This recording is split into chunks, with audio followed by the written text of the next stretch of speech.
Have you heard the one about Social Security, the U.S. citizen and the Jamaican resident? Well, I'm Precious, the new Jamaican. Stay tuned. I'll tell you all about it.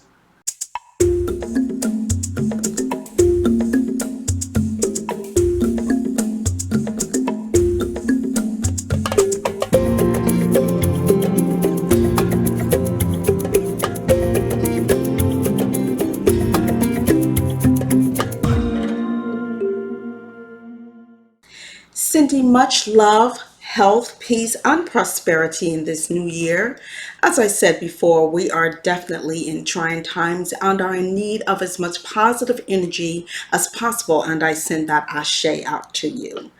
With that said, we must also keep moving along with our plans for the future. So let's make sure we are prepared for whatever future plans we've made and envisioned for ourselves.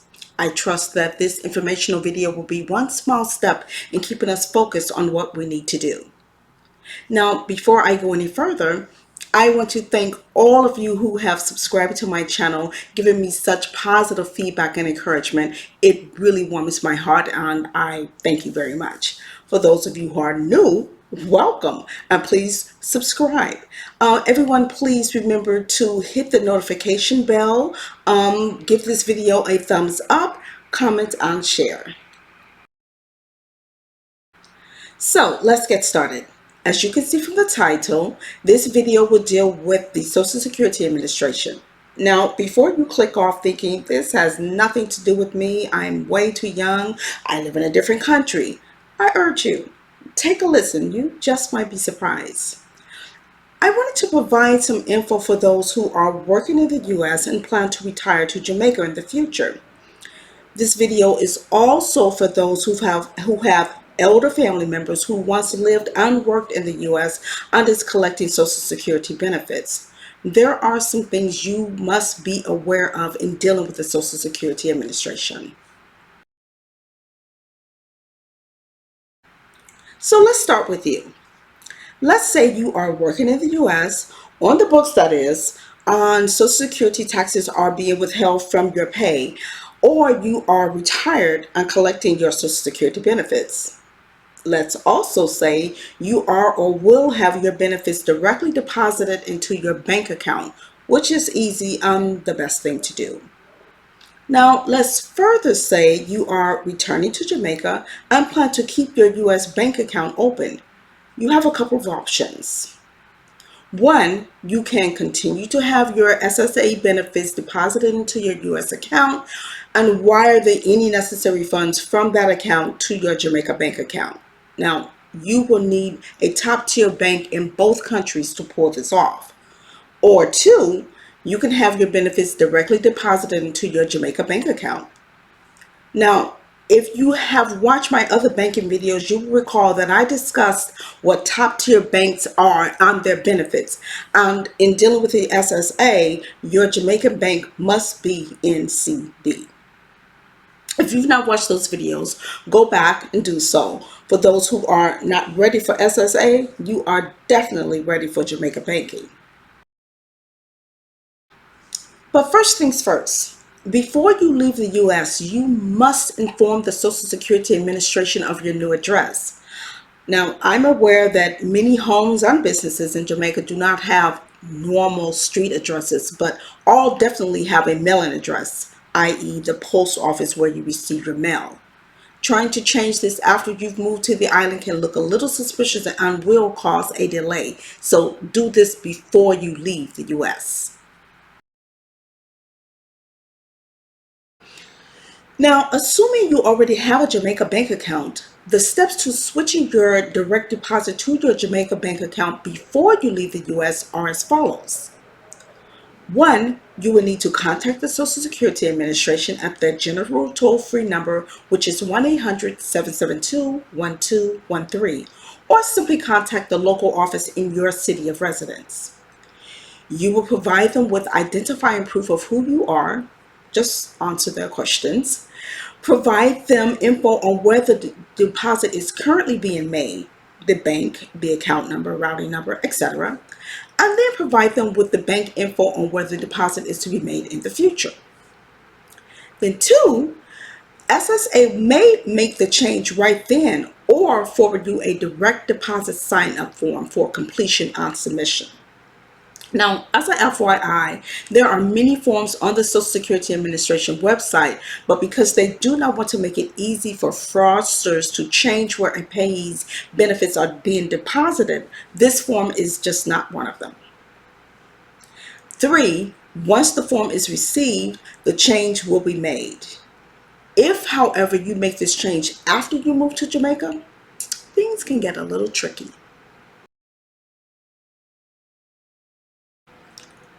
Now, say that you've moved to the island, informed Social Security of your new mailing address before you moved, but continue to have your benefits deposited into an American bank. But now you want to change and have that deposit made into your Jamaica bank account. You're likely going to do one of two things. You will contact the Social Security Administration in the US, or you will contact the US Embassy in Jamaica. And you know what? Neither one of them can help you. Why? At this point, you are considered an international beneficiary, and the U.S. office cannot deal with you. The U.S. Embassy in Jamaica does not even have a Social Security office within the embassy. Try to guess where you will be directed.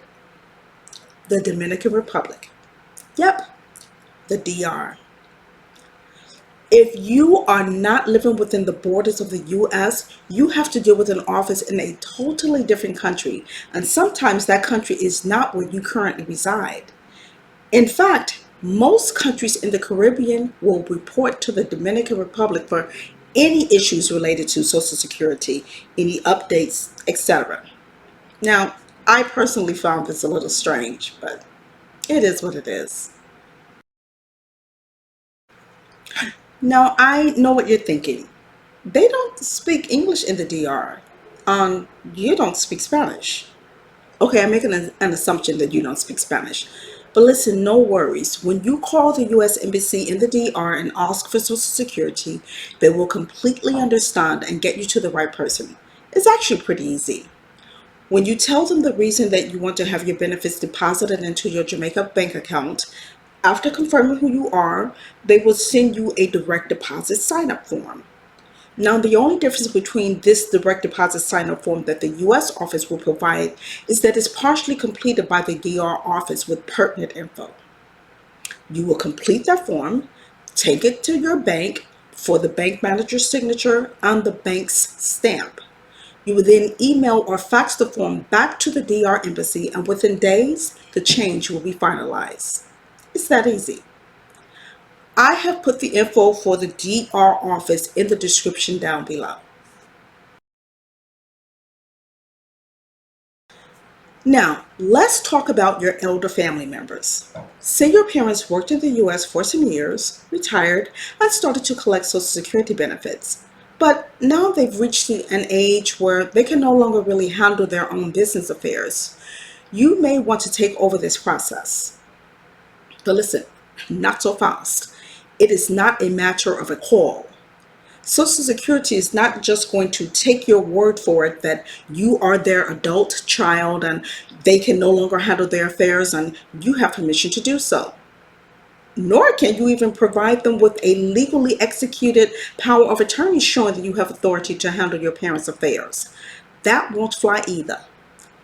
You need to become their representative payee.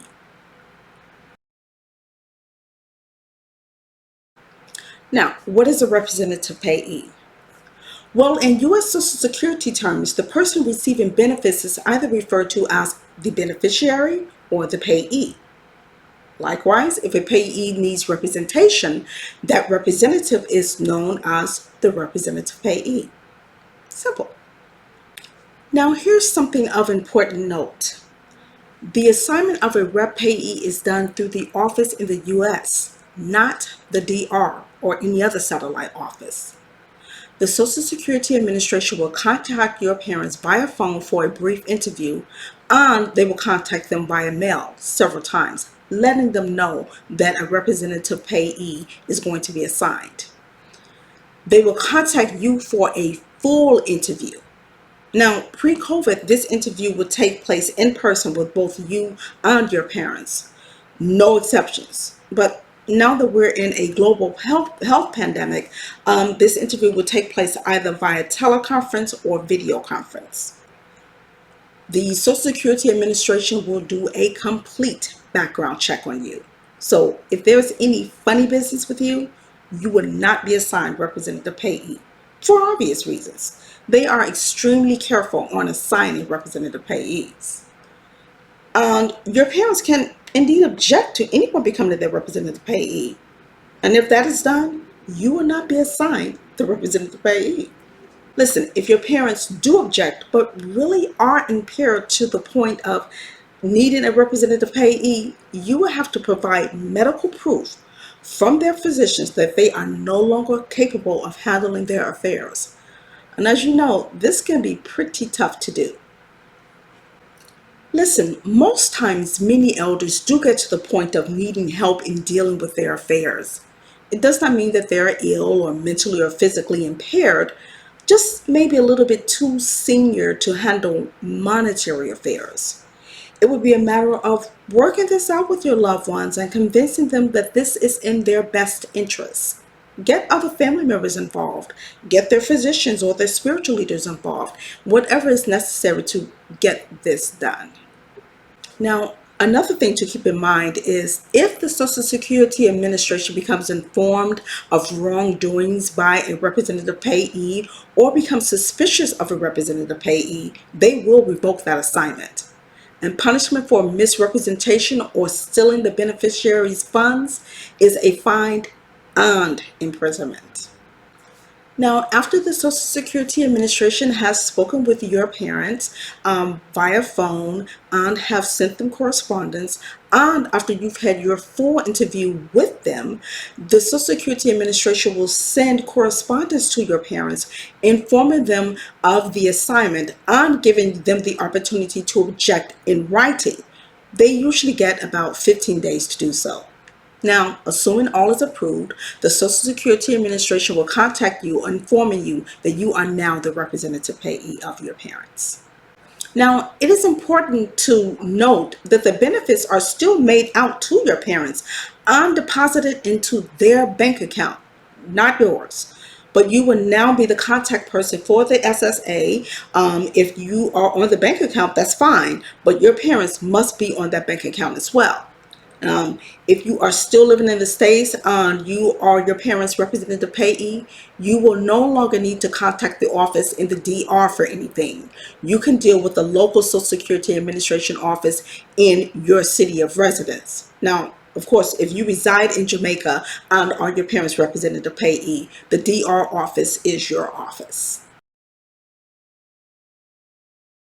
Okay, now that you are the representative payee, your responsibilities as the rep payee is to first make sure all the funds that they receive goes towards their care. This is not a payment for the rep payee to handle their loved one's affairs. Now, some of the responsibilities are paying the beneficiaries' bills, completing any forms sent by the Social Security Administration, contacting the Social Security Administrations with any updates or changes in the beneficiary status.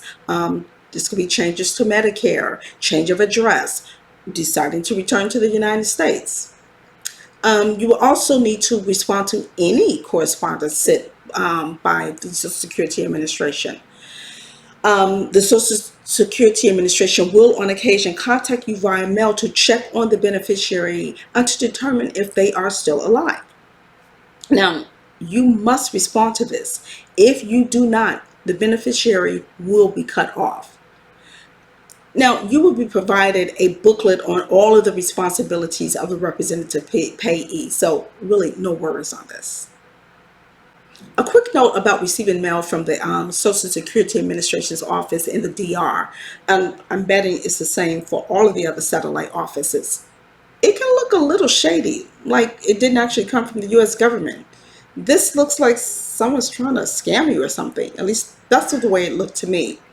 But if you have any questions on any mail that you receive, you can always contact the US office for clarification and verification.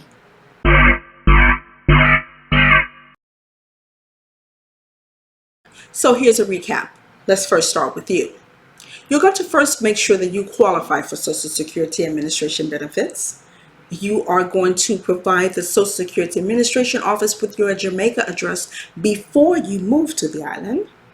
You're also going to make sure that you have a top-tier bank in both the U.S. and Jamaica that allows for international wire transfers and direct deposit. And of course, your Jamaica bank must be JNCB. After all of that is established, you will then contact the Social Security Administration office in the Dominican Republic for any issues after you have moved to the island. And with respect to your elder loved ones, you're going to take all of the necessary steps to become their representative payee. And that's it. That's the story of the Social Security Administration, the U.S. citizen, and the Jamaican resident. Well, that's going to do it for now. I trust this video was informative without being too overwhelming. Please view it again should you ever need a recap on this topic. And I also encourage you to contact the Social Security Administration for yourself for any specific details and guidance. I want to thank you again for all of your love. If you enjoyed this video and are interested in receiving more content like this, let me know in the comment section down below and I will do my best to oblige. Remember to subscribe to this channel, hit the notification bell so that you will know every time I upload a new video. Give it a thumbs up, leave a comment, and share it. Signing off for now. As I always say, stay conscious and stay connected. Peace.